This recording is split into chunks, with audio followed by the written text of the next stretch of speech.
the pandemic has pushed a lot of other big news stories out. HS2, for example, that high-speed railway that's going to link London, Birmingham, Leeds, Manchester, Liverpool, Sheffield, Edinburgh and Glasgow. It's a good example. Building started on the first phase, London to Birmingham, in April. It cuts right through the county of Buckinghamshire. 900 properties have been bought up along the line so far. We've been hearing from some of the people who live and work along that route. My name is Nikki Gregory. I run the Antique Centre in Wendover. We're concerned about HS2 for the businesses here because there's going to be a lot of disruption in the high street. We're going to have the cut and cover tunnel 200 yards up the road from here. We'll be able to see what's happening. We'll have the noise, the disruption, the dirt and the extra traffic. Regular customers will end up going elsewhere because if you haven't got to have the dirt, the dust and the noise, you haven't got to queue to get here, because I can't see quite how they're going to cope with getting the traffic through Wendover. I believe there is money, but I don't know how easy it is to get it. Nobody comes and says if you're going to be disrupted, if you're going to have loss of business and therefore loss of income, we're prepared to help you. I haven't had anything at all. I'm finding it difficult that someone can just walk into your life and destroy it. My family have lived in this lane for 100 years. It's awful. Absolutely awful. We feel like a fruit being squeezed out of its skin. You know, they're closing in and closing in. My name is Martin Swain. I'm an award-winning composer and my most valuable commodity is silence. I've had to spend a lot of money to install secondary glazing. I've used this location as a studio for over 20 years. I've never ever had to use any noise insulation before. It's impossible to record, it's impossible to schedule meetings with clients because we can't anticipate when HS2 are going to make a lot of noise, and clients have frankly been drifting away to the point where my earnings expectations have dropped by about £20,000 a year. That's Martin Swain. Well, Hayley O'Keefe can tell us more about the day-to-day impact of what's happening. She's the editor of the Bucks Herald. The newspaper's been campaigning alongside local people against HS2 since the idea was first floated more than a decade ago now. Well, from the start, the big worry in Buckinghamshire was the impact on house prices. I asked her what's happened with that. Well, house prices are still rising steadily in the Aylesbury Vale, so house prices isn't really the issue for people that I've spoken to. The change in their area, noise, pollution, disruption in traffic, and 7 years of it is what worries them the most. Tell us about the properties that have been bought up. What's happened to them?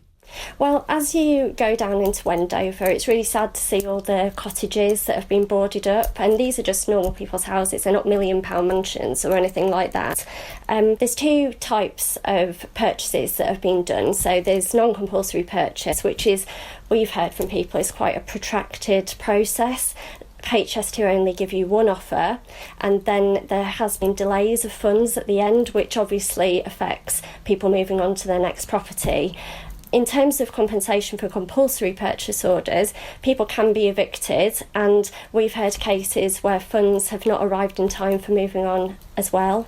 How close do you have to be living or working to where the line is going to qualify to have your property bought by the HS2 company? The non-compulsory purchases is really interesting. I spoke to somebody who was affected by that. She said she went through years of worry. She went to the select committee hearings and gave speeches at the select committee hearings, and all the stress that entails. Eventually she was just sick of it, and she phoned up HS2 and she said, look, you can have my property. When she phoned up HS2, they looked at the map and they said, and we don't actually need your property anyway. So, really? Yeah. Because there have been changes to the route, haven't there? So there have been people who thought their homes or villages were blighted, and then the route has been changed. Yes, that's really true. But also HS2's made a big deal of saying that they're doing a lot of public consultations, which is great. They're coming out and they're speaking to members of the public and they're listening to their views and telling people that they're going to be changing the plans based on what's happening. But then what we've been hearing is then the contractors that come out and then do the work. So things like hedgerow are being cut back when only really a little bit of hedgerow needs to be cut back, which was actually cleared in the consultation, but then doesn't end up being what's done because of this disconnect between HS2 and their contractors. What are you hearing from local businesses?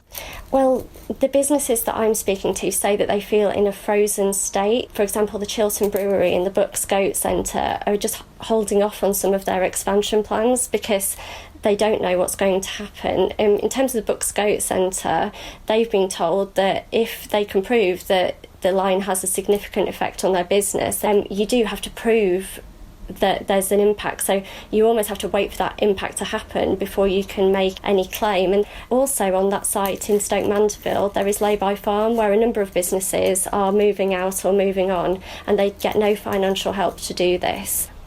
This is the minutiae, isn't it, of what it's like to live with a project like this. I suppose people who support it would say you have to think of the big picture, you know, that it will bring benefits to all of the UK.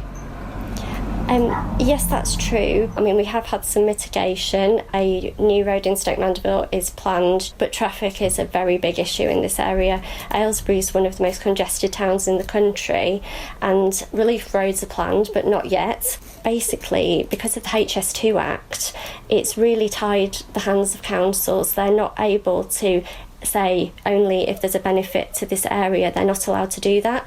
So, for example, with the Arla development in 2011, that's the largest area in the UK, which was built on the outskirts of Aston Clinton. They were very much subject to council planning regulations, and they had to do a map of where all the tankers would go.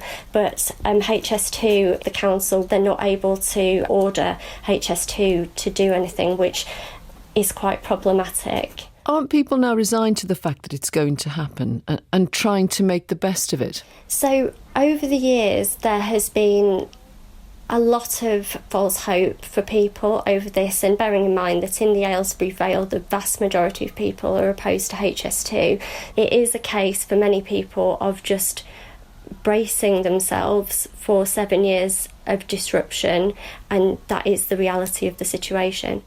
That's Hayley O'Keefe, the editor of the Bucks Herald. Well, Julie King is Director of Community Engagement for HS2.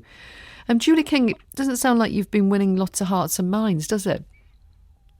Hi. Thanks for having me on the show today. You're welcome.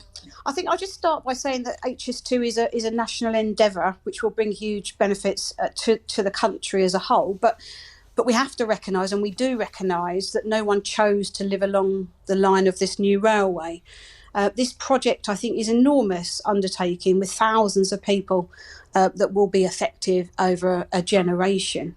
And we take our commitments to our communities really seriously. And this is about listening to people, and I've heard a lot on your show today. I'm not familiar with some of those individuals, so I'll definitely be picking that up post your show. But listening to those concerns, and where we can, take them on board.